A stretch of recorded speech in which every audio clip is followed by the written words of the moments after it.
नमस्कार साथियों, मैं रवि कुमार राठौर रात का राही एक बार फिर हाजिर हूँ आज की एक और नई रात्रि कहानी लेकर। सी प्रेमचंद जी के अनमोल खजाने में से एक और अनमोल रत्न लेकर। तो साथियों, आज की कहानी का शीर्षक है स्वत्व रक्षा। मीर दिलावर अली के पास एक बड़ी रास का कुंभेद घोड़ा था। कहते तो वह यही थे कि मैंने अपनी जिंदगी की आधी कमाई इस पर खर्च की है, पर वास्तव में उन्होंने इसे पलटन में से सस्ते दामों मोल लिया था, क्योंकि यह पलटन का निकला हुआ घोड़ा था। शायद पलटन के अधिकारियों ने इसे अपने यहाँ रखना उचित न समझकर नीलाम कर दिया था। मीर साहब कचहरी में मुहर्रिर थे। शहर के बाहर मकान था। कचहरी तक आने में 3 मील की मंजिल तय करना पड़ती थी। एक जानवर की फिक्र थी। यह घोड़ा सुविधे से मिल गया था। ले लिया। पिछले 3 वर्षों से यह मीर साहब की ही सवारी में था। देखने में तो उसमें कोई ऐब न था, पर कदाचित आत्मसम्मान की मात्रा अधिक थी। उसे उसकी इच्छा के विरुद्ध या अपमान सूचक काम में लगाना मंजूर न था। खैर, मीर साहब ने सस्ते दामों कला रास का घोड़ा पाया तो फूले न समाये, लाकर द्वार पर बांध दिया। साइज का इंतजाम करना कठिन था। बेचारे खुद ही शाम सवेरे उस पर 2-4 हाथ फेर लेते थे। शायद घोड़ा इस सम्मान से प्रसन्न होता था और इसी कारण रातिब की मात्रा बहुत कम होने पर भी वह संतुष्ट नहीं जान पड़ता था। उसे मीर साहब से कुछ सहानुभूति हो गई थी। इस स्वामी भक्ति में उसका शरीर बहुत क्षीण हो चुका था, पर वह मीर साहब को नियत समय पर प्रसन्नतापूर्वक कचहरी पहुंचा दिया करता था। उसकी चाल उसके आत्मिक संतोष की घोतक थी। दौड़ना वह अपनी स्वाभाविक गंभीरता के प्रतिकूल समझता था। उसकी दृष्टि में उच्च खलता थी। स्वामी भक्ति में उसने अपने कितने ही चित सज्जित सद्गुणों का बलिदान कर दिया था। अब अगर किसी स्वद्व में प्रेम था तो वह रविवार का शांति निवास था। मीर साहब इतवार को कचहरी न जाते थे। घोड़े को मलते, नहलाते, तैराते थे। इसमें उसे हार्दिक आनंद प्राप्त होता था। कहाँ कचहरी में पेड़ के नीचे बंधे हुए सूखी घास पर मुंह मारना पड़ता था। लू से सारा शरीर झुलस जाता था। कहाँ इस दिन छप्परों की शीतल छांव में हरी हरी धूप खाने को मिलती थी। अतएव इतवार को आराम करना वह अपना हक समझता था और मुमकिन न था कि कोई उसका यह हक छीन सके। मीर साहब ने कभी कभी बाजार जाने के लिए इस दिन उस पर सवार होने की चेष्टा की, पर इस उद्योग में बुरी तरह मुंह की खाई। घोड़े ने मुंह में लगाम न ली। अंत में मीर साहब ने अपनी हार स्वीकार कर ली। वह उसके आत्मसम्मान को आघात पहुंचाकर अपने अवयवों को परीक्षा में न डालना चाहते थे। मीर साहब के पड़ोस में एक मुंशी सौदागर लाल रहते थे। उनका भी कचहरी से ही कुछ संबंध था। वह मुहर्रिर न थे, कर्मचारी भी न थे। उन्हें किसी ने कभी कुछ लिखते पढ़ते न देखा था, पर उनका वकीलों और मुख्तारों के समाज में बड़ा मान था। मीर साहब से उनकी दांत काटी रोटी थी। जेठ का महीना था। बारातों की धूम थी। बाजे वाले सीधे मुंह बात ना करते थे। आतिशबाज के द्वार पर गरज के बाबले लोग चरखी की भांति चक्कर लगाते थे। बहाड़ और कथक लोगों को उंगलियों पर नचाते थे। पालकी के कहार पत्थर के देवता बने हुए थे। भेंट लेकर भी न पसीजते थे। इसी सहालगों की धूम में मुंशी जी ने भी लड़की का विवाह ठान दिया। दबाव वाले आदमी थे। धीरे धीरे बारात का और सब सामान जो जुटा लिया, पर पालकी का प्रबंध न कर सके। काहरों ने ऐन वक्त पर बयाना लौटा दिया। मुंशी जी बहुत गर्म पड़े, हार जाने की धमकी दी, पर कुछ फल न हुआ। बेबस होकर यही निश्चय किया कि बर को घोड़े पर बैठाकर बर यात्रा की रस्में पूरी कर ली जाएं। 6 बजे शाम को बारात चलने का मुहूर्त था। 4 बजे मुंशी जी ने आकर मीर साहब से कहा, यार अपना घोड़ा दे दो, बर को स्टेशन तक पहुंचा दें। पालकी तो कहीं मिलती ही नहीं। मीर साहब, आपको मालूम नहीं आज इतवार का दिन है। मुंशी जी, मालूम क्यों नहीं है, पर आखिर घोड़ा ही तो ठहरा, किसी न किसी तरह स्टेशन तक पहुंचा ही देगा, कौन दूर जाना है। मीर साहब, यूं आपका जानवर है, ले जाइए, पर मुझे उम्मीद नहीं कि आज वह पुट्टे पर हाथ रखने दे। मुंशी जी, अजी मार के आगे भूत भागता है, आप डरते हैं इसलिए आपसे बदमाशी करता है। बच्चा पीठ पर बैठ जाएगा तो कितना ही उछले कूदे पर उन्हें हिला ना सकेगा। मीर साहब, अच्छी बात है, ले जाइए, और अगर उसकी यह जिद आप लोगों ने तोड़ दी तो मैं आपका एहसान मानूंगा।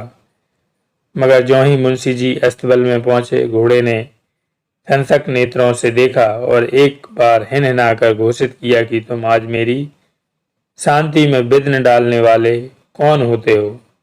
बाजे की धड़-धड़ पौं-पौं से वह पहले ही उत्तेजित हो रहा था। मुंशी जी ने जब उसके पगाहे को खोलना शुरू किया तो उसने कनौतियां खड़ी की और अभिमान सूचक भाव से फिर हरी हरी घास खाने लगा। लेकिन मुंशी जी चतुर खिलाड़ी थे। तुरंत घर से थोड़ा सा दाना मंगवाया और घोड़े के सामने रख दिया।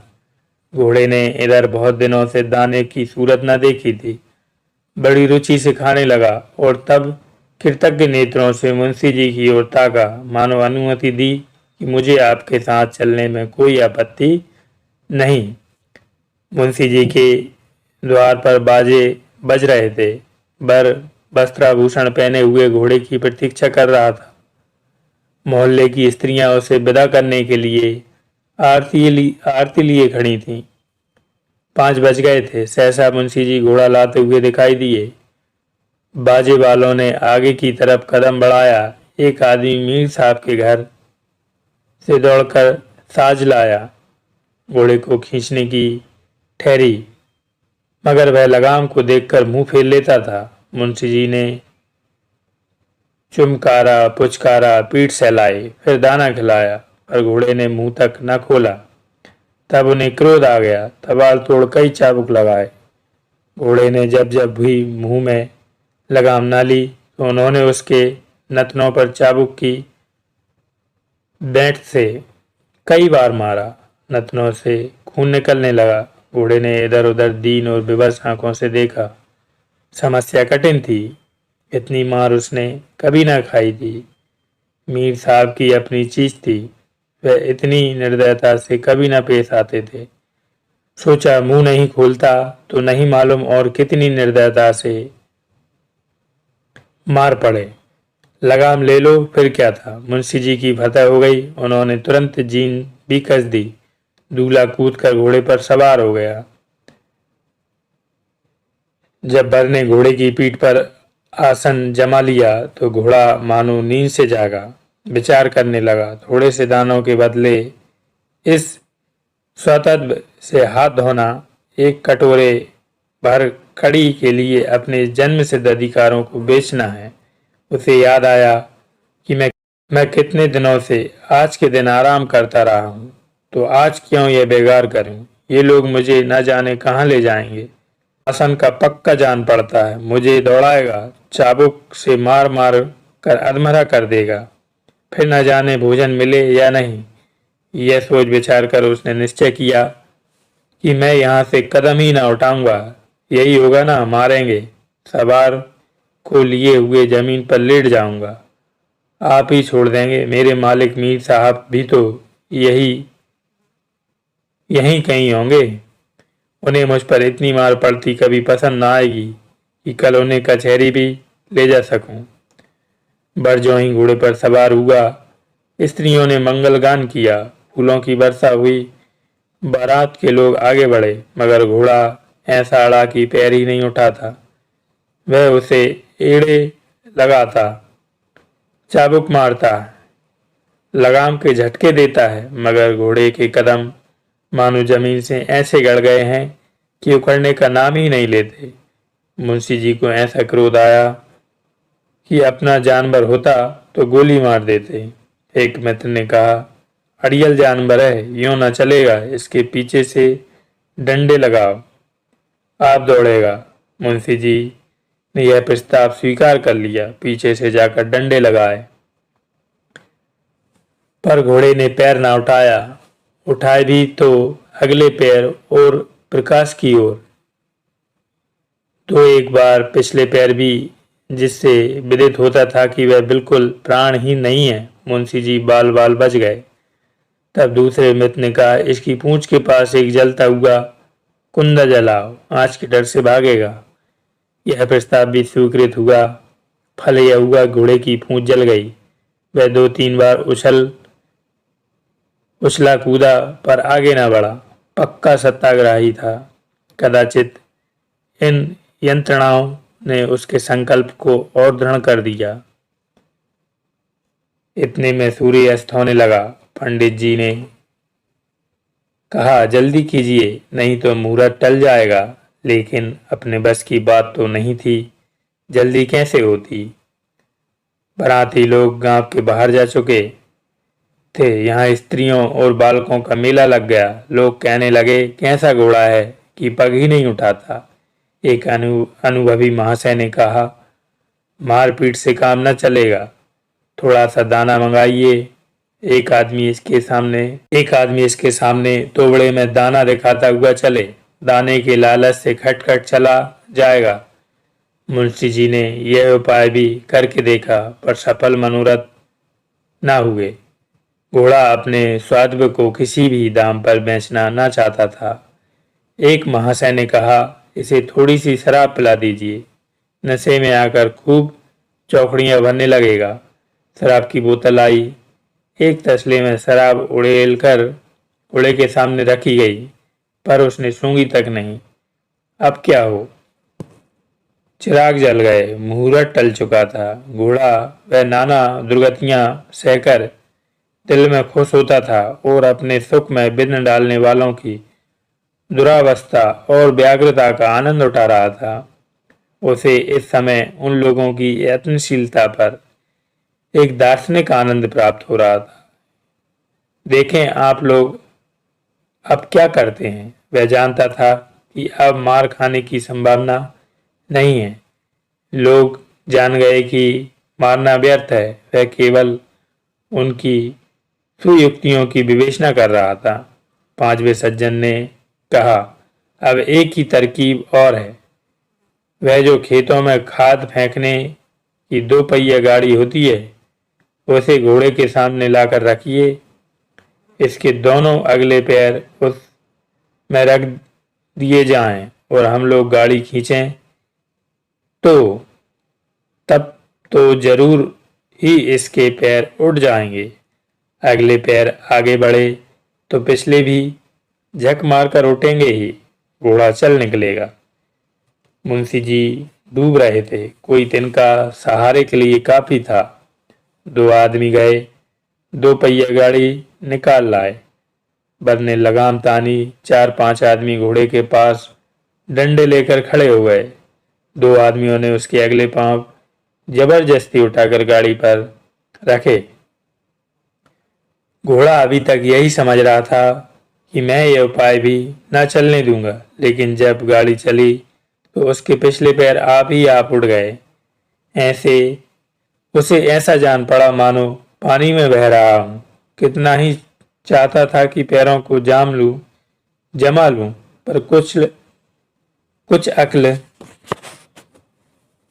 काम न करती थी। चारों ओर शोर मचा, चला चला, तालियां पड़ने लगीं। 3 लोग डट्टे मार मार कर हंसने लगे। घोड़े को यह उपहास और यह अपमान असह्य था, पर करता क्या?